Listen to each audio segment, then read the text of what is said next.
নমস্কার দর্শক বন্ধুরা, এক্সট্রা টাইম বাংলায় আপনাদের সকলকে স্বাগত। এই মুহূর্তে আমি রয়েছি ভুবনেশ্বরের ক্যাপিটাল ফুটবল এরিনাতে এবং কিছুক্ষণ আগেই শেষ হয়ে গেল ইস্ট বেঙ্গল এফসির অনুশীলন। আপনারা জানেন আগামী বুধবার অর্থাৎ আগামীকাল কলিঙ্গ সুপার কাপের সেমিফাইনালে জামশেদপুর এফসির বিরুদ্ধে খেলতে নামবে ইস্ট বেঙ্গল এবং এই ম্যাচটার জন্য কিন্তু যে বাড়তি একটা তাগিদ রয়েছে, কারণ জিতলেই ফাইনালের টিকিট কিন্তু নিশ্চিত হয়ে যাবে লাল হলুদ ব্রিগেডের। এবং আপনারা জানেন যে এর আগে 2018 সালে কিন্তু সুপার কাপে ফাইনালে খেলেছিল ইস্ট বেঙ্গল, আর তারপর আবারও সুপার কাপের ফাইনালে ওঠার একটা দুর্দান্ত সুযোগ রয়েছে। কিন্তু জামশেদপুরকে কিন্তু সমীহ করছেন, সেটা প্রেস কনফারেন্সে আগেই জানিয়েছিলেন কার্লেস কোয়াদ্রাত, আর অনুশীলনেও সেটার কিন্তু নজর দেখা গেল।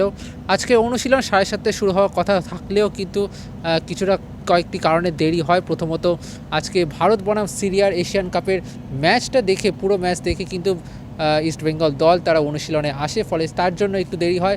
এবং তারপর অনুশীলনের আগে যে টিম মিটিং হয়, সেই টিম মিটিংও কিন্তু বেশ কিছুক্ষণ ধরে কিন্তু চলে। সচরাচর আমরা দেখে থাকি হয়তো 5 থেকে 10 মিনিটের একটা টিম মিটিং হয়, কিন্তু এদিনের টিম মিটিংয়ে আমরা দেখেছি প্রায় 20 মিনিট কিন্তু তারা নিজেদের মধ্যে মিটিং করে। ফলে বোঝাই যাচ্ছে যে এই ম্যাচটাকে খুব গুরুত্বপূর্ণ, খুব সিরিয়াসভাবে তারা কিন্তু দেখছে। এবং নিঃসন্দেহে জামশেদপুর এফসির বিরুদ্ধে একটা ম্যাচটা হয়তো সমানে সমানে লড়াই হবে, কিন্তু তাতেও কিন্তু কোনো রকম খামতি রাখতে চাইছেন না কোয়াদ্রাত, যে কারণে কিন্তু অনুশীলনেও তার নজর দেখা গেছে। কিন্তু তার পাশাপাশি খোশ মেজাজি ইস্ট বেঙ্গল, সেটারও কিন্তু নজর পাওয়া গিয়েছে। বেশ কিছু নানা ধরনের খেলা তাদের মধ্যে খেলানো হয়েছে এবং বিশেষ করে যে অ্যাটমসফিয়ারটা, সেটাও কিন্তু বেশ খুব ভালো। কিন্তু একাকী ছিলেন কিন্তু বোরা হেরেরা, জামশেদপুর ম্যাচটা খেলতে পারবেন না। সুপার কাপের সেমিফাইনালের মতো এত গুরুত্বপূর্ণ একটা ম্যাচ তিনি মিস করছেন, এইটা কিন্তু তাকে খুবই হতাশা দিচ্ছে, যে কারণে তিনি আলাদাভাবেই অনুশীলন করছেন। ফিজিওর সাথে তিনি মাঠের একটা কোণে গিয়ে তিনি কিন্তু অনুশীলন সারছেন। অন্যদিকে আমরা মন্দার রাও দেশাইয়ের কথা বলি, তিনি কিন্তু পুরো দলের সাথে অনুশীলন করছেন, যা দেখা যাচ্ছে। তাই তিনি কিন্তু একেবারে অনেকটাই ফিট হয়ে যাচ্ছেন এবং হয়তো সুপার কাপে তিনি হয়তো খেলবেন না, তবে যা সম্ভাবনা রয়েছে তাতে কিন্তু আইএসএলের দ্বিতীয় পর্ব থেকে কিন্তু তিনি মাঠে নামবেন, যেটা ইস্টবেঙ্গল সমর্থকদের জন্য খুবই ভালো খবর। তো চলুন দেখে নিই জামশেদপুর এফসির বিরুদ্ধে কীরকম প্রস্তুতি সারছে ইস্টবেঙ্গল।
extra time.